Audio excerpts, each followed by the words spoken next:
नमस्कार साथियों, आप सभी का KU चैनल पर हार्दिक अभिनंदन एवं स्वागत। आज हम राजस्थान अपवा प्रणाली के तहत माही नदी के बारे में पढ़ेंगे। तो चलिए देखते हैं माही नदी के बारे में। माही नदी का उपनाम क्या क्या है। तो सबसे पहले हम देखते हैं कि माही नदी राजस्थान के किस हिस्से की नदी है। माही नदी है दक्षिणी राजस्थान की सबसे महत्वपूर्ण नदी है। तो माही नदी का उपनाम इसे वागड़ की गंगा भी कहते हैं, कांठल की गंगा भी कहते हैं और दक्षिणी राजस्थान की स्वर्ण रेखा भी कहते हैं। अब अपन वागड़, दो नाम आए हैं, वागड़ और कांठल। ये क्या है? वागड़, तो वागड़ डूंगरपुर और बांसवाड़ा। मैंने यहाँ पर जो मैप बनाया है इसके अंदर 4 जिले दर्शाए हैं। डूंगरपुर है, ये बांसवाड़ा है, ये प्रतापगढ़ है और ये उदयपुर है। और इसके अंदर जो भगवा कलर है वो माही नदी का है और जो ब्लू कलर है वो माही की सहायक नदियों का मैंने दर्शाया है। तो देखिए, डूंगरपुर और बांसवाड़ा भूभाग को हम वागड़ प्रदेश कहते हैं और यहाँ पर बोली जाने वाली भाषा को वागड़ी भाषा कहते हैं। अब नाम आता है कांठल। कांठल प्रदेश। कांठल प्रदेश क्या है? कांठल का अर्थ होता है कंठ से लिया गया, यानी कंठ यानी किनारा। तो माही नदी के किनारे वाला भाग डूंगर प्रतापगढ़ और बांसवाड़ा के मध्य का भाग, जहाँ से ये माही नदी बहती है, ये माही नदी है।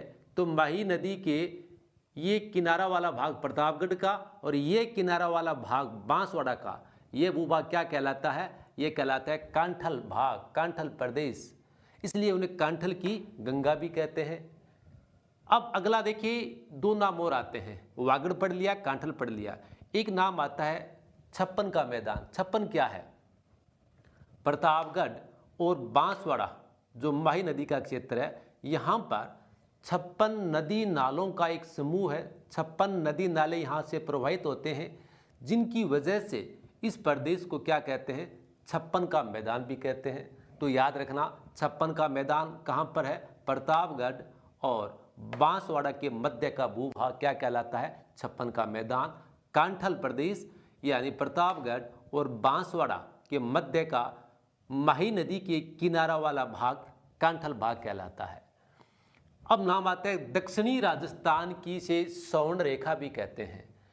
इसके पीछे कारण देखिए, साउथ राजस्थान की सबसे महत्वपूर्ण और सबसे बड़ी नदी कौन सी है? वो माही नदी है।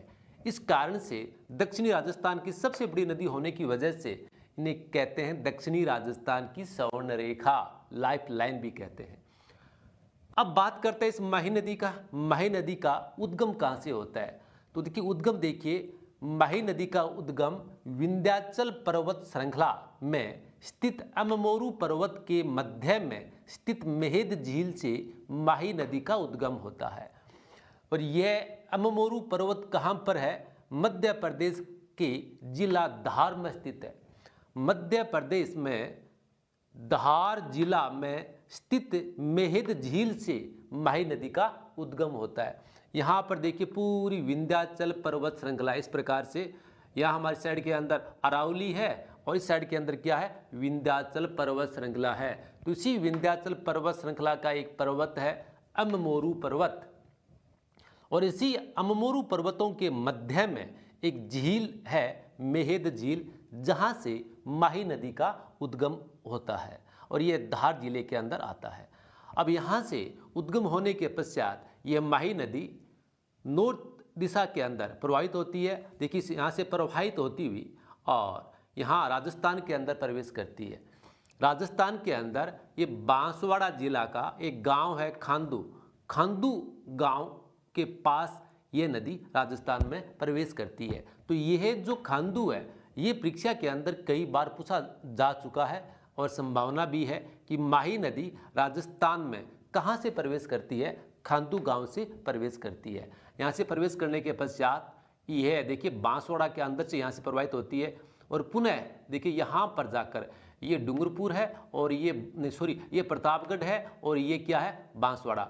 यहाँ पर जाकर देखिए ये प्रतापगढ़ और बांसवाड़ा की सीमा बनाने प्रारंभ कर देती। इस प्रकार से ये सीमा बना रही है। जहाँ पर ये सीमा बनाना प्रारंभ करती है वो गांव है बोरखेड़ा। तो बोरखेड़ा गांव है, ये पड़ता तो हालांकि बांसवाड़ा जिला का गांव है, लेकिन ये सीमावर्ती गांव है। प्रतापगढ़ और बांसवाड़ा का सीमावर्ती गांव है बोरखेड़ा, और यहाँ पर एक नदी आकर मिलती है, वो नदी है ईरू नदी। और ईरू नदी यहाँ पर माही के अंदर मिलती है। वहाँ पर इसके संगम पर एक डैम बनाया गया है, उस डैम का नाम है माही बजाज सागर डैम। तो देखिए ये हमारा उद्गम आ गया। अब राजस्थान में प्रवेश आ गया खांडू बांसवाड़ा। अब इसकी कुल लंबाई की बात करते हैं। कुल लंबाई, इस नदी की कुल लंबाई है 576 किलोमीटर, इसकी कुल लंबाई है। राजस्थान में इसकी लंबाई की बात करें तो 171 यानी 171 किलोमीटर है। इसका प्रवाह क्षेत्र की बात करें, इसका प्रवाह क्षेत्र देखिए 3 स्टेटों के अंदर फैला हुआ है, मध्य प्रदेश, राजस्थान और गुजरात। अब सीमा रेखा, यहाँ पर एक शानदार क्वेश्चन यह भी उठता है कि यह नदी किन किन जिलों की सीमा बनाती है। देखिए यह माही नदी में माही और माही की सहायक नदियाँ भी सीमा बनाती हैं जिलों की। यहाँ माही नदी की बात करें तो माही नदी 3 जिलों की सीमा बना रही है। यहाँ पर देखिए यह नदी जब ये नॉर्थ दिशा के अंदर बहती है उस टाइम के अंदर 2 जिले प्रतापगढ़ और बांसवाड़ा की सीमा बनाती है। बहुत शानदार कि जब माही नदी राजस्थान में प्रवेश करने के पश्चात नॉर्थ दिशा के अंदर बहती है उस टाइम किन 2 जिलों की सीमा बनाती है।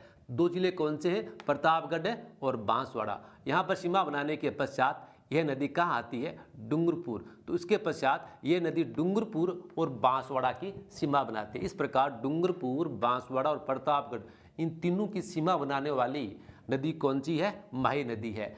अब इस पर देखिए बांध, कि इस नदी पर कितने बांध बने हुए हैं, माही नदी के ऊपर कितने डैम हैं। बहुत शानदार क्वेश्चन है।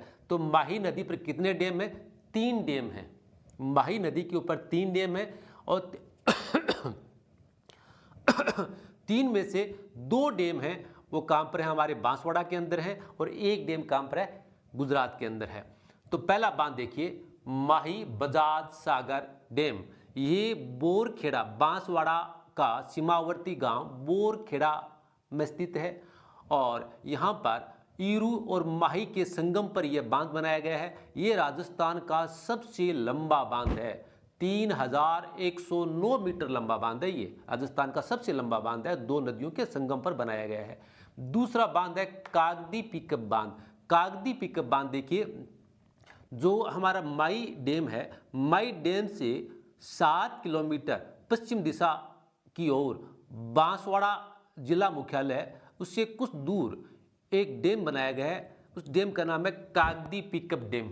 अब कागदी पिकअप डैम बनाने की आवश्यकता क्यों पड़ी, इसके पीछे कारण समझिए। माही बजाज सागर डैम का एक्स्ट्रा पानी को कलेक्ट करने के लिए तथा बांसवाड़ा शहर की पेयजल आपूर्ति करने के लिए ये कागदी पिकअप डैम बनाया गया है। और यहाँ से माही बजाज सागर डैम है, और यहाँ से लिफ्ट द्वारा पानी चढ़कर एक नहर बनाई गई है। नहर के थ्रू कागदी पिकअप डैम में पानी पहुँचाया जाता है। अगला आता है कडाना बांध। कडाना बांध गुजरात के अंदर बनाया गया है। देखिए ये नदी डूंगरपुर के पश्चात गुजरात के अंदर प्रवाहित होती है, तो यहाँ पर बांध बनाया गया है कडाना बांध। परीक्षा के अंदर यह भी पूछा जाता है कडाना बांध कहाँ पर है? गुजरात के अंदर है, माही पर बनाया गया है। अब इसकी सहायक नदियों की बात करें कि माही की सहायक नदियाँ कौन कौन सी हैं? नंबर 1 ईरू नदी। राजस्थान में प्रवेश करने के पश्चात प्रथम सहायक नदी कौन सी है? ईरू नदी। मैं ये नहीं कहता कि माही की प्रथम सहायक नदियाँ कौन सी हैं, क्योंकि माही की प्रथम सहायक नदियाँ तो एमपी से कई नदियाँ निकलती हैं, वो भी इसके अंदर मिल जाती हैं। यहाँ बात हो रही है कि माही नदी जब राजस्थान के अंदर प्रवेश कर जाती है उसके पश्चात उसकी प्रथम सहायक नदी कौन सी है? तो वो है ईरू नदी। सोम जो उदयपुर के खेरवाड़ा तहसील से निकलती है, सोम नदी। फिर देखिए अन्नास, फिर मोरेन और चाप। यहाँ पर देखिए 1 2 3 4 5 नदियाँ हैं। 5 नदियों की अलग अलग विशेषता है। यहाँ पर ईरू, सोम, मोरेन और चाप, ये सभी नदियाँ देखिए आप, ये सभी नदियाँ हैं ये नदियाँ कहाँ से प्रभावित, कहाँ से उसका उद्गम कहाँ से हो रहा है, राजस्थान से हो रहा है। लेकिन एक नदी आती है, नाम देखिए अन्नास नदी। अन्नास नदी का उद्गम कहाँ से होता है, मध्य प्रदेश से होता है। तो मध्य प्रदेश से उनका उद्गम होता है। उसके पश्चात यहाँ डूंगरपुर के अंदर गलियाकोट के पास जाकर यह माही में मिल जाती है। त्रिवेणी संगम, माही नदी पर एक त्रिवेणी संगम भी बनता है। ये कहाँ बनता है, ये बनता है डूंगरपुर में। डूंगरपुर में एक प्रसिद्ध तीर्थ स्थल है वेणेश्वर, वहाँ पर सोम, माई और जाखम आकर मिलती हैं। इस माई के अंदर यहाँ से आने वाली सोम नदी और यहाँ से आने वाली जाखम नदी है, वो वेणेश्वर के पास आकर मिल जाती हैं। इस प्रकार से यहाँ पर एक त्रिवेणी संगम बनता है, जिन्हें वेणेश्वर धाम भी कहते हैं, वागड़ का कुंभ भी कहते हैं, आदिवासियों का कुंभ भी कहते हैं। ये सोम और माई जाखम पर स्थित है। वेणेश्वर के पश्चात देखिए यहाँ से कुछ 3 किलोमीटर दूर इसी माही नदी के किनारे पर डूंगरपुर जिले के अंदर ये आता है। ये वेणेश्वर भी डूंगरपुर जिले का गांव है, सीमावर्ती गांव है। साबला भी ये भी सीमावर्ती गांव है, पड़ता डूंगरपुर जिले के अंदर है, माही नदी के किनारे पर स्थित है। देखिए एक गांव और आता है साबला। साबला गांव क्यों प्रसिद्ध है, साबला गांव है प्रसिद्ध संत माऊजी का जन्मस्थली है। वही प्रसिद्ध संत माऊजी जिन्होंने निष्कलंकी संप्रदाय चलाया, उनका जन्म सावला ग्राम है। उसकी तपोभूमि कौन सी है, वेणेश्वर धाम है। तो सावला के अंदर संत माऊजी का जन्म हुआ और तपोभूमि रही उनकी वेणेश्वर गांव, वेणेश्वर धाम। आगे देखिए कर्क रेखा की बात करें। ये क्वेश्चन कई बार पूछा जा चुका है कि ऐसी कौन सी नदी है जो कर्क रेखा को 2 बार काटती है।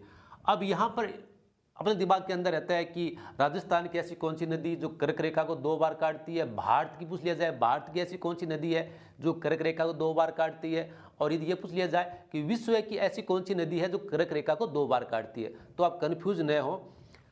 माही नदी न कि राजस्थान की, विश्व की एकमात्र ऐसी नदी है जो कि कर्क रेखा को 2 बार काटती है। कर्क रेखा को 2 बार काटने वाली विश्व की एकमात्र ऐसी नदी है। दूसरी देखिए, मकर रेखा को 3 बार काटने वाली ऐसी नदी कौन सी है। मकर रेखा को 3 बार काटने वाली अफ्रीका महाद्वीप में बहने वाली लिम्पोपो नदी है। बहुत शानदार क्वेश्चन कि ऐसी संसार की कौन सी नदी है जो मकर रेखा को 3 बार काटती है। लिम्पोपो नदी अफ्रीका महाद्वीप में बहती है। ऐसी नदी का नाम बताइए जो कि भूमध्य रेखा को 2 बार काटती है। अफ्रीका महाद्वीप में बहने वाली कांगो नदी। तो इस प्रकार से कांगो नदी भी याद रखें, ये भूमध्य रेखा को 2 बार काटती है। लिम्पोपो नदी मकर रेखा को 2 बार काटती है और हमारी माही नदी ये कर्क रेखा को 2 बार काटती है। उसके पश्चात देखिए ये कहाँ जाकर मिलती है। देखिए कहाँ जाकर ये खत्म होती है। ये नदी गुजरात में बहने के पश्चात खंबात की खाड़ी के अंदर जाकर समुद्र में मिल जाती है। ये तो हो गई हमारी माही नदी। अब देखिए माही नदी हम जब पढ़ रहे थे तो यहाँ पर देखिए मैंने बताया था, देखिए ये गांव कौन सा आता है, बोरखेड़ा। यहाँ पर आता है बांसवाड़ा शहर आता है और एक यहाँ पर पड़ता है बांसवाड़ा की एक तहसील है घाटोल। यहाँ पर पड़ता है घाटोल। घाटोल के 3 गांव हैं जो कि माही नदी के किनारे पर स्थित नहीं है बल्कि माही नदी के बेसिन में स्थित है। यहाँ पर देखिए यहाँ पढ़ते हैं, यहाँ पर मैं टिक करूँ। देखिए यहाँ पर 1 2 3 गांव है, बहुत ही महत्वपूर्ण गांव बता रहा हूँ मैं आपको। बांसवाड़ा जिले की तहसील घाटोल के 3 गांव जो कि माही नदी के बेसिन में स्थित हैं। वो 3 गांव कौन कौन से हैं देखिए। Number 1 Jagpura, number 2 Anandpur, number 3 भूकिया गांव। अब आपके दिमाग में आ गया होगा कि मैंने जो घाटोल तहसील के माही नदी के बेसिन में स्थित 3 गांव का नाम लिया है, ये क्यों प्रसिद्ध है। ये यहाँ पर क्या मिला है, स्वर्ण भंडार मिले हैं।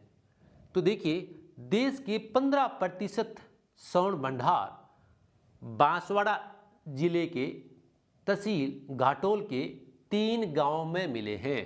पहला कौन सा है, जगपुरा, दूसरा आनंदपुर, तीसरा भूकिया। यहाँ पर जगपुरा है, जगपुरा से 7 किलोमीटर दक्षिण दिशा के अंदर यहाँ पर आनंदपुरा है और यहाँ से 3 किलोमीटर साइड के अंदर भूकिया गांव है। टोटल ये 14 वर्ग किलोमीटर के अंदर ये 3 गांव आते हैं और 14 वर्ग किलोमीटर के अंदर देश की 15% स्वर्ण भंडार यहाँ पर मिले हैं। तो जगपुरा, आनंदपुर, भूकिया ये किससे रिलेटेड है? सोने से रिलेटेड है, स्वर्ण से रिलेटेड है।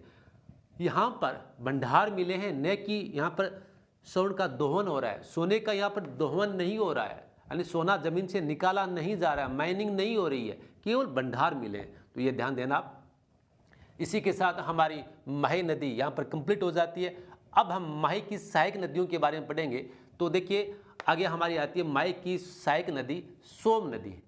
देखो यहाँ पर मैंने यहाँ पर बॉक्स के अंदर सभी दिया गया, आप उतार भी सकते हैं। देखिए ये पूरा यहाँ से यहाँ वो बॉक्स है हमारा, ये माही नदी का है, और यहाँ से जो ये बॉक्स है सोम नदी का है, जो ये बॉक्स है जाखम नदी का है, ये बॉक्स हमारा अनास नदी का है, ये बॉक्स हमारा गोमती नदी का है, ये बॉक्स हमारा इरू नदी का है, और दो यहाँ पर देखिए गलियाकोट दिया गए हैं, और 3 गांव के नाम ये दिए गए। तो ये हमारा माही वाला कंप्लीट। अब माही की जो सहायक नदी है सोम नदी, इनके बारे में पढ़ते हैं। पहला आता है सोम नदी का उद्गम कहाँ से होता है। तो देखिए सोम नदी का उद्गम जिला उदयपुर, तहसील खेरवाड़ा, और गांव है बिच्छा मेड़ा। बिच्छा मेड़ा गांव की पहाड़ियों से सोम नदी का उद्गम होता है। अब देखिए जिला पूछ लिया जाए किस जिले से होता है, उदयपुर से। तहसील पूछ लिया जाए किस तहसील से होता है, खेरवाड़ा तहसील से। गांव पूछ लिया जाए तो किससे होता है, बिच्छा मेड़ा गांव, यानी बिच्छा मेड़ा गांव की पहाड़ियों से होता है। इसका प्रवाह क्षेत्र देखिए, इसका प्रवाह क्षेत्र उदयपुर और डूंगरपुर 2 जिले हैं। माही तो स्वयं 3 जिलों की सीमा बनाती है, साथ के अंदर माही की जो सहायक नदियां हैं वो भी क्या बना रही हैं, सीमा बना रही हैं। यहाँ पर देखिए, यहाँ पर बहुत शानदार क्वेश्चन, माही स्वयं भी बना रही है सीमा रेखा, और साथ में उनकी सहायक नदियाँ, यहाँ सोम नदी है उदयपुर और डूंगरपुर की क्या बना रही है, सीमा बना रही है। क्वेश्चन ये आप पूछ लिया जाए, बताइए उदयपुर और डूंगरपुर की सीमा रेखा बनाने वाली नदी कौन सी है। यहाँ सोम दे देंगे, जाखम दे देंगे, माही दे देंगे, आप कंफ्यूज हो जाएंगे। तो यहाँ पर सोम नदी है उदयपुर और डूंगरपुर की सीमा बनाती है, और सीमा बनाने के पश्चात यहाँ डूंगरपुर में प्रवेश करती है, और डूंगरपुर में प्रवेश करने के पश्चात वेणुवेश्वर के पास ये माही नदी में मिल जाती है। इसकी सहायक नदी है गोमती नदी। देखिए ये रही गोमती नदी। गोमती नदी के बारे में हम लास्ट में पढ़ेंगे, गोमती नदी और इरू नदी इनके बारे में लास्ट में पढ़ेंगे हम। तो सहायक नदी याद रखना गोमती नदी। अब इस पर 2 परियोजनाएं चल रही हैं राजस्थान सरकार द्वारा। जो सोम नदी है उस पर 2 महत्वपूर्ण परियोजना चल रही है। तो उन परियोजना का नाम परीक्षा के अंदर पूछते हैं, बहुत बार पूछा गया है। पहली परियोजना है सोम कागदर परियोजना। सोम कागदर परियोजना कहाँ पर है, किस जिले के अंदर है, तो सोम कागदर परियोजना उदयपुर जिले के अंदर है। दूसरी परियोजना है हमारी सोम कमला अंबा परियोजना। सोम कमला अंबा परियोजना कहाँ पर है, डूंगरपुर जिले के अंदर है। तो सोम कमला अंबा परियोजना पूछ लिया जाए, ये परियोजना डूंगरपुर जिले की। यदि सोम कागदर परियोजना पूछ लिया जाए तो ये परियोजना है उदयपुर जिले की। अब हमारी आती है जाखम नदी। 2 नदियां हमारी पूरी हो गई, माही पूरी हो गई, और माही के पश्चात सोम नदी है वो हमारी पूरी हो गई। अगली नेक्स्ट नदी है जाखम। ये जाखम। देखिए जाखम का उद्गम, मैं यहाँ पर जाखम नदी के उद्गम स्थल पर मैं जोर देना चाहता हूँ। इसलिए जोर देना चाहता हूँ कि यहाँ से एक क्वेश्चन बन रहा है। जो जाखम नदी का उद्गम है वहाँ से बहुत ही शानदार क्वेश्चन बनता है। तो उसका उद्गम कहाँ होता है, जो जाखम नदी का उद्गम कहाँ से होता है। आपने ये पढ़ा कि जाखम नदी का उद्गम है वो प्रतापगढ़ जिले से होता है। आप देखो जिला प्रतापगढ़, तहसील छोटी सादड़ी, और स्थान का नाम क्या है, बहौर माता की पहाड़ी से होता है। जाखम नदी का उद्गम बहौर माता पहाड़ी से होता है, और बहौर माता की पहाड़ियाँ कहाँ पर हैं, प्रतापगढ़ जिले की छोटी सादड़ी तहसील में स्थित है। जब हम छोटी सादड़ी तहसील से सीता माता वन्य जीव अभयारण्य में जाते हैं पश्चिम की ओर, उस टाइम शायद 13 से 14 किलोमीटर जब हम छोटी सादड़ी से इस ओर पश्चिम की ओर जाएंगे, तब एक बहुत ही पहाड़ियों के मध्य एक स्थान आएगा, प्रसिद्ध धार्मिक स्थल आएगा, वो है बहौर माता का स्थल, धार्मिक स्थल। वहीं बहौर माता की पहाड़ियाँ हैं, उनसे जाखम नदी का उद्गम होता है। इसका प्रवाह देखिए, प्रवाह इसका कहाँ होता है, प्रतापगढ़ और डूंगरपुर। ये प्रतापगढ़ के अंदर बहेगी, बहने के पश्चात देखिए यहाँ धारियावाद जो तहसील है इसके किनारे पर स्थित है, और यहाँ बहने के पश्चात विनेश्वर नामक स्थान पर माहे में मिल जाती है। सोम और माही और जाखम का ये संगम बनाती हैं। तो उनका प्रवाह क्षेत्र प्रतापगढ़ जिला और डूंगरपुर 2 जिले हैं। इसी प्रकार सोम का प्रवाह क्षेत्र उदयपुर और ये डूंगरपुर है। उसके पश्चात मिलन मैंने बता दिया विनेश्वर के पास मिलती है। और शहर देखिए, जाखम नदी के किनारे पर राजस्थान का कौन सा शहर स्थित है? धारियावाद तहसील है ये। धारियावाद जो शहर है वो जाखम नदी के किनारे पर स्थित है। अब देखिए अभ्यारण्य की बात करें, जाखम नदी का उद्गम भी अभ्यारण्य से होता है और अभ्यारण्य उद्गम होने के पश्चात उनका प्रवाह क्षेत्र भी कहाँ होता है? सीता माता वन्य जीव अभ्यारण्य में हो रहा है। तो देखिए ये भंवर माता की पहाड़ियों से उद्गम होने के पश्चात सीता माता वन्य जीव अभ्यारण्य में से बहती हुई उसके पश्चात धारियावाद की ओर आती है। तो देखिए सीता माता वन्य जीव अभ्यारण्य में बहने वाली नदी कौन सी है? जाखम नदी है। अब देखिए ये इस नदी पर क्या है? एक वाटरफॉल है, जलप्रपात है। उस जलप्रपात का नाम पूछते हैं।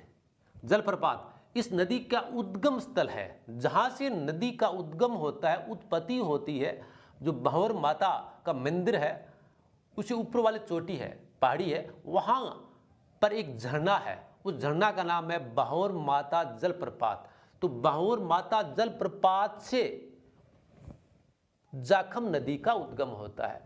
राजस्थान के अंदर 2 मात्र ऐसी नदियां हैं जिनका उद्गम जलप्रपात से होता है। ध्यान देना आप, राजस्थान के अंदर 2 नदियां ऐसी हैं जिनका उद्गम किससे हो रहा है? जलप्रपात से हो रहा है। तो ऐसी 2 नदियां कौन सी हैं? नंबर 1 जाखम नदी। किस जलप्रपात से होता है? भंवर माता का जलप्रपात। भंवर जहां उनकी उद्गम होता है वहीं पर यह जलप्रपात बनाती है। जलप्रपात बनने के पश्चात पानी बहता है, वहीं उनका उद्गम स्थल है। बहुत ही महत्वपूर्ण स्थान है, ये टूरिस्ट पॉइंट भी है, कभी जाना आप देखना। तो भंवर माता जलप्रपात। आगे देखिए इस पर बांध बनाया गया है। जब ये सीता माता वन्य जीव अभयारण्य में प्रवाहित होती है तो जहां से ये उद्गम होता है वहां से 12 से 13 किलोमीटर आगे सीता माता वन्य जीव अभयारण्य के अंदर ही एक बांध बनाया गया है जाखम गांव के पास, और वो बांध जाखम डैम कहलाता है। पर ये राजस्थान का सबसे ऊंचा बांध है। देखिए यहाँ पर हम 2 बांध की बात कर चुके हैं। जाखम बांध राजस्थान का सबसे ऊंचा बांध किस नदी पर है? जाखम नदी पर है, जाखम नदी के ऊपर है। और आगे देखिए एक माही के बारे में पढ़ा था आपने, माही बजाज सागर डैम। तो माही का डैम है वो राजस्थान का सबसे लंबा डैम है, और जो जाखम डैम है ये राजस्थान का सबसे ऊंचा डैम है। तो यहाँ पर एक तो ऊंचा डैम है, एक क्या है? लंबा डैम है। 2 नदियाँ हो गई हमारी, सोम हो गई, जाखम हो गई, माही की सहायक नदियाँ। अगली आती है हमारी अन्नास नदी। देखिए ये अन्नास नदी है। देखिए ये नदी है अन्नास, ये अन्नास है। देखिए पहले अन्नास नदी का देखिए यहाँ पर में दिया गया अन्नास नदी। तो अन्नास नदी का उद्गम कहाँ से होता है? अन्नास नदी का उद्गम विंध्याचल पर्वतमाला की एक पहाड़ी है, कलमोरा की पहाड़ी, जो कि मध्य प्रदेश के झाबुआ जिले में पड़ती है। तो कलमोरा की पहाड़ी से अन्नास नदी का उद्गम होता है। और राजस्थान में प्रवेश कहाँ करती है? राजस्थान में प्रवेश जब ये बांसवाड़ा जिले में आती है, तब बांसवाड़ा के अंदर एक गांव आता है। उस गांव का नाम है मेलेडी खेड़ा गांव। मेलेडी खेड़ा गांव है, और ये वहाँ पर ये नदी अन्नास नदी है हमारे राजस्थान के अंदर प्रवेश करती है। माही नदी प्रवेश कर रही है खांतू गांव के पास, और अन्नास नदी है वो प्रवेश कर रही है मेलेडी खेड़ा गांव के पास। उसके पश्चात देखिए यहाँ बहने के पश्चात देखिए उसके पश्चात गलियाकोट से थोड़ा आगे किससे मिल जाती है? ये माही नदी में मिल जाती है। अब इसकी सहायक नदी, अन्नास की एक सहायक नदी है, उसका नाम है हरण नदी। बहुत ही महत्वपूर्ण है हरण नदी। तो इसकी अन्नास की सहायक नदी है हरण नदी। अब पढ़ते हैं हम हरण नदी के बारे में। हरण नदी ये हरण नदी है। हरण नदी का उद्गम कहाँ से होता है? कुशलगढ़ की पहाड़ियों से। बांसवाड़ा की तहसील है कुशलगढ़, तो कुशलगढ़ की पहाड़ियों से किसका उद्गम हो रहा है? हरण नदी का हो रहा है। और यहाँ से बहने के पश्चात यह नदी कलिंजरा गांव के पास से बहने के पश्चात अन्नास नदी में आकर मिल जाती है। हरण के बारे में जो क्वेश्चन पूछा जाता है वो पूछा जाता है कलिंजरा गांव का, कि जो प्रसिद्ध कलिंजरा गांव है किस नदी के किनारे पर स्थित है? हरण नदी के किनारे पर स्थित है। अब हमारे दिमाग में आता है कलिंजरा गांव है, प्रसिद्ध है तो है क्यों? यहाँ पर प्राचीन जैन मंदिर स्थित है। जो कलिंजरा गांव के अंदर है, प्राचीन जैन मंदिरों के लिए ये कलिंजरा गांव प्रसिद्ध है। इस प्रकार से हमारी माही नदी आ गई, सोम आ गई, जाखम आ गई, अनास आ गई। अब हम बढ़ते हैं कौन सी नदी? गोमती नदी। देखिए गोमती नदी रही, यह नदी है किसकी सहायक नदी है? ये सोम की सहायक नदी है। अब गोमती नदी का नाम आते हम कंफ्यूज हो जाते हैं, होना भी स्वाभाविक है गोमती नदी के बारे में, क्योंकि गोमती नदी का जब पढ़ते हैं राजसमंद झील के कि राजसमंद झील किस नदी पर बनाई गई है? गोमती नदी पर। वो पड़ती है राजसमंद के अंदर। और ये जो जयसमंद झील है वो किस नदी पर बनाई गई? गोमती नदी पर। तो राजसमंद के अंदर भी गोमती नदी बह रही है, और ये कहाँ बह रही है? उदयपुर के अंदर भी गोमती नदी बह रही है। तो हम कंफ्यूज हो जाते हैं। हाँ, गोमती नदी के नाम से राजस्थान के अंदर दो नदियाँ हैं, एक तो कहाँ बहती है? राजसमंद जिले के अंदर, और दूसरी कहाँ बह रही है? उदयपुर जिले के अंदर। राजसमंद के अंदर बहने वाली नदी है गोमती नदी, उस पर राजसमंद झील का निर्माण किया गया है। और जो उदयपुर के अंदर बहती है गोमती नदी, उस पर जयसमंद झील यानी ढेबर झील का निर्माण किया गया है, जो मीठे पानी की फ्रेश वाटर की देश की सबसे बड़ी झील है ये। तो इसका उद्गम देश कहाँ से होता है? जो ये नदी है गोमती नदी, इसका उद्गम जगत की पहाड़ियों से होता है। अब हमारे दिमाग में आना चाहिए कि जगत क्या है, जगत क्यों प्रसिद्ध है? तो जगत वही जगत है जहाँ पर अंबिका माता का मंदिर है, और जगत में स्थित अंबिका माता के मंदिर को मेवाड़ का खुजराहो भी कहते हैं। परीक्षा के अंदर आया गया है कि मेवाड़ का खुजराहो किस मंदिर को कहते हैं? तो मेवाड़ का खुजराहो अंबिका माता के मंदिर को कहते हैं। और ये कहाँ पर स्थित है? प्राचीन गांव है जगत, वहाँ पर ये मंदिर स्थित है। तो वहाँ की पहाड़ियों से का उद्गम होता है। होने के पश्चात यह नदी सौ दिशा की ओर बहती है। जब यह नदी बहती है जगत के पश्चात यहाँ आती है, तो यह नदी पूरा, ये क्षेत्र पूरा क्या है? जयसमंद वन्य जीव अभ्यारण्य का क्षेत्र है। ये पूरा यहाँ पर जयसमंद वन्य जीव अभ्यारण्य है। तो ये जयसमंद वन्य जीव अभ्यारण्य के मध्य से ये प्रवाहित होती है, और यहीं पर जयसमंद वन्य जीव अभ्यारण्य है, उसके मध्य के बीच में एक झील बनाई गई है। झील का नाम है ढेबर झील या जयसमंद झील, जो कि देश की फ्रेश वाटर की सबसे बड़ी झील है। यहाँ पर बहने के पश्चात यह नदी डूंगरपुर और ये उदयपुर की सीमा पर सोम नदी में मिल जाती है। इस प्रकार से ये हमारी गोमती नदी हो गई। और उसके पश्चात लास्ट के अंदर क्या आता है? ईरू नदी। ईरू नदी ये नदी है। तो सबसे पहले हमने पढ़ा था कि राजस्थान में प्रवेश करने के पश्चात माही की पहली सहायक नदी कौन सी है? ईरू नदी। ईरू नदी का उद्गम कहाँ से होता है? प्रतापगढ़ की पहाड़ियों से होता है। प्रतापगढ़ है, प्रतापगढ़ की पहाड़ियों से ईरू नदी का उद्गम होता है। प्रवाह नदी कहाँ पर है? प्रवाह इसका प्रतापगढ़ और बांसवाड़ा दो जिलों में इसका प्रवाह क्षेत्र आता है। और इसका मिलन स्थल कहाँ पर होता है? बोरखेड़ा गांव में ये माही नदी के अंदर मिल जाती है। जहाँ पर मिलन स्थल है वहीं पर माही बजाज सागर डैम बनाया गया है, जो कि राजस्थान का सबसे लंबा डैम 3109 मीटर लंबा डैम है यहाँ पर। अब देखिए इस नदी के, ईरू नदी के तट पर कौन सा शहर स्थित है?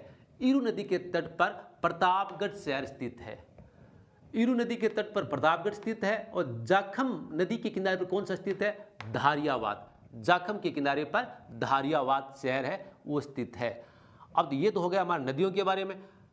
अब अपन एक नाम देखिए और आया गलियाकोट।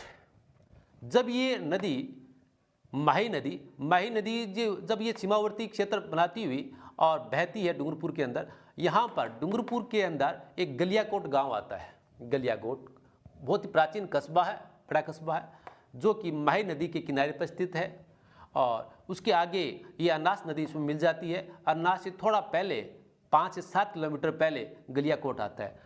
गलियाकोट प्राचीन कस्बा है डूंगरपुर का। और इसका नाम गलियाकोट पड़ा क्यों?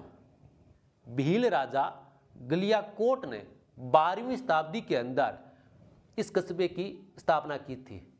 तो भील राजा के नाम पर ही इस कस्बे का नाम क्या पड़ गया? गलियाकोट पड़ गया। अब वर्तमान और प्राचीन समय के अंदर इस गलियाकोट कस्बे के चारों ओर विशाल दीवार थी। अब भी उसके प्राचीन अवशेष दीवार के मिलते हैं। और वर्तमान के अंदर जो गलियाकोट कस्बा है वो दो तथ्यों के लिए प्रसिद्ध है। नंबर 1 रमकड़ा कला के लिए प्रसिद्ध है, नंबर 2 यहाँ एक उर्स भरता है, उर्स के कारण ये प्रसिद्ध है। दोनों की चर्चा करते हैं। पहले तो देखते हैं रमकड़ा कला क्या है। आपने पढ़ा होगा कि डूंगरपुर जिले के अंदर सोप स्टोन निकलता है, घिया पत्थर निकलता है यहाँ पर। तो घिया पत्थर यहाँ से निकाल कर कहाँ लाया जाता है? गलियाकोट के अंदर लाया जाता है। गलियाकोट के जो कारीगर हैं घिया पत्थर को तराश कर तरह तरह की मूर्तियाँ और खिलौना बनाते हैं और इस कला को क्या कहते हैं? रमकड़ा कला कहते हैं। परीक्षा के अंदर कई बार पूछा गया रमकड़ा कला क्या है। रमकड़ा कला सोपस्टोन यानी घिया पत्थर को तराश कर तरह तरह की मूर्तियां और खिलौना बनाना रमकड़ा कला कहलाती है। और ये कहाँ की प्रसिद्ध है? गलियाकोट की प्रसिद्ध है। अगला आ गया कि यहाँ पर एक प्रसिद्ध उर्स भी भरता है। तो ये उर्स क्या, देखिए यहाँ पर प्रसिद्ध पीर सैयद फकरुद्दीन की मजार है गलियाकोट के अंदर, और इसी मजार पर क्या भरता है? उर्स भरता है। और इसको मानने वाले कौन है? इसको मानने वाले शिया समुदाय के बोरा मुसलमान हैं, वो मानते हैं। तो शिया समुदाय के बोरा मुसलमानों का प्रमुख ये तीर्थ स्थल है गलियाकोट। यही परीक्षा के अंदर पूछा जाता है कि शिया समुदाय के बोरा मुसलमानों का प्रमुख तीर्थ स्थल कहाँ पर है? गलियाकोट के अंदर है। तो कई बार प्रश्न ये पूछ लिया जाता है कि प्रसिद्ध पीर सैयद फकरुद्दीन की दरगाह कहाँ पर है? यानी गलियाकोट के अंदर है। तो यही प्रश्न पूछ लिया जाता है। प्रसिद्ध पीर सैयद फकरुद्दीन की दरगाह गलियाकोट के अंदर, रमकड़ा कला के लिए प्रसिद्ध गलियाकोट। तो गलियाकोट पर 2 क्वेश्चन बनते हैं। और तीसरा, गलियाकोट कहाँ पर स्थित है? माही नदी के किनारे पर डूंगरपुर जिले में है। याद रखना किस नदी के किनारे पर है? माही नदी। और जिला कौन सा है? डूंगरपुर। और ये मैंने जगपुरा आनंदपुर भूकिया ये पहले ही बता चुका हूँ। इसी के साथ हमारा आज का जो टॉपिक है माही नदी वो हमारा कंप्लीट हो गया।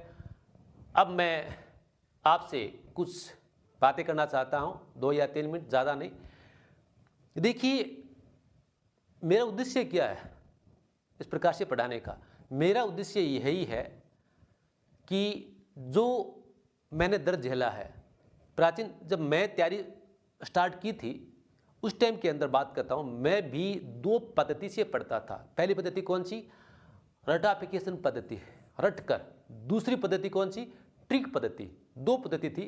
रटाफिकेशन जिस प्रकार से एक क्वेश्चन आ गया कि माही नदी पर कितने डैम हैं? तो 3 डैम है, कडाना, माही बजाज सागर और कागदी। रटता था कडाना, माही बजाज सागर, कागदी, कडाना, कागदी, कडाना, कागदी। इस प्रकार से रटा लगाता था। यह होता है रटाफिकेशन मेथड।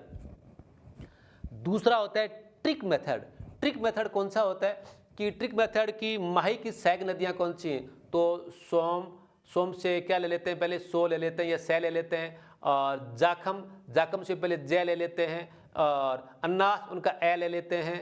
और इरू का ई ले लेते हैं। फिर जोड़कर उनका नाम बनाते हैं किस प्रकार से? सैजाई। इस प्रकार से सैजाई और नाम और रटते हैं उस नाम को सैजाई। फिर सै से क्या बन गया? सोम। जय से क्या बन गया? जाखम। ई से क्या बन गया? इरू। इस प्रकार से एक ट्रिक पद्धति होती है। मैं आपसे रिक्वेस्ट करता हूँ, आपको ये तत्कालीन बेनिफिट दे सकती है। ये 2 पद्धतियाँ तत्कालीन बेनिफिट देती है। क्यों? कि ये कुछ समय के लिए याद रहती है हमारे। कुछ समय जैसे ट्रिक पद्धति से हम रटाफिकेशन लगाए या ट्रिक पद्धति द्वारा पढ़ा तो कुछ समय के लिए हमारे ये याद रह जाता है, लेकिन लॉन्ग समय के लिए नहीं। जब हमारी परीक्षा आती है तब तक ये पद्धतियाँ फेल हो जाती हैं और हमें याद नहीं रह पाता है और हमें सफलता नहीं मिलती है। आप पढ़िए किस पद्धति से? वैदिक पद्धति से पढ़िए। वैदिक पद्धति क्या है? वैदिक पद्धति यह कहती है कि रटाफिकेशन और ट्रिक पद्धति से पढ़ना अपने आप अपने पैरों पर कुल्हाड़ी मारने समान है, क्योंकि इससे हमें सफलता मिलने वाली नहीं है। वैदिक पद्धति यह है कि आप समझिए, आप इसके अंदर रुचि जगाइए आप, और इनको गहराई से आप पढ़िए, आप अध्ययन कीजिए। जब नाम आता है कहीं भी अपने मैप के, अब दिमाग के अंदर इस प्रकार से मैपिंग बनाइए कि देखिए कडाना कहाँ पड़ता है गुजरात के अंदर, और ये बोरखेड़ा कहाँ, कि वही बोरखेड़ा गांव जो बांसवाड़ा और प्रतापगढ़ की सीमा पर है, जहाँ ईरू नदी आकर मिलती है, और उसके पश्चात यहाँ से एक नहर निकलती है, वो नहर कागदी गांव में जाती है, वहाँ पर एक पिकअप बांध बनाया गया है, वहाँ बांसवाड़ा आ गया है। उसके पश्चात उसके आगे 10 किलोमीटर एक शहर आता है घाटोल, और उसके आगे एक गड्डी तहसील आती है, और घाटोल के जो नॉर्थ साइड के अंदर 3 गाँव आते हैं, आनंदपुर और जगपुर और भूकिया, तो 14 वर्ग किलोमीटर के अंदर फैले हुए हैं, वहाँ पर स्वर्ण भंडार मिले। इस प्रकार से अपने दिमाग के अंदर मैपिंग बनाइए, और यह पद्धति कहलाती है वैदिक पद्धति। वैदिक पद्धति से आप पढ़ेंगे तो थोड़ा टाइम लग सकता है, थोड़ी टफ है ये पद्धति थोड़ी टफ है, टाइम भी लगता है, लेकिन इस पद्धति से पढ़ने पर आपके लॉन्ग टाइम याद रहता है, कभी भूल नहीं पाते आप, और हमें सफलता मिलती है 100%। तो मैं केवल, मेरा यही उद्देश्य है कि वैदिक पद्धति से आपको पढ़ाना।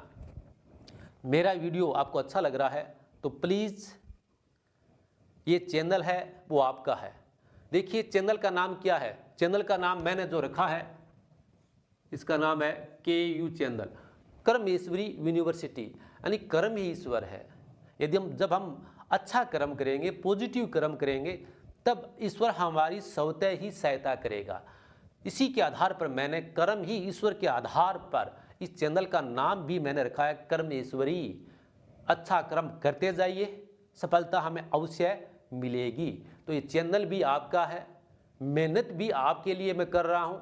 हाँ, मैं मानता हूँ कि मेरे पास संसाधनों का अभाव है, क्योंकि जो ये बोर्ड है प्लाई बोर्ड से है, जो मैं रिकॉर्डिंग कर रहा हूँ एक साधारण मोबाइल उससे कर रहा हूँ। धीरे धीरे जब हमारे सब्सक्राइब बढ़ेंगे, जहार से ऊपर जाएंगे, तब हम भी डिजिटल बोर्ड ले आएंगे, अच्छा कैमरा ले आएंगे और अच्छी मेहनत करेंगे। लेकिन ये तभी होगा जब आप हमें सहयोग करेंगे।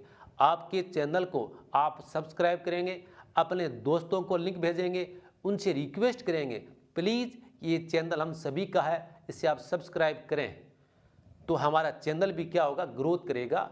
और इसी के साथ मैं यहाँ पर अपने विचारों को विराम देता हूँ। हम फिर मिलेंगे अगले वीडियो में, तब तक के लिए जय हिंद, जय भारत।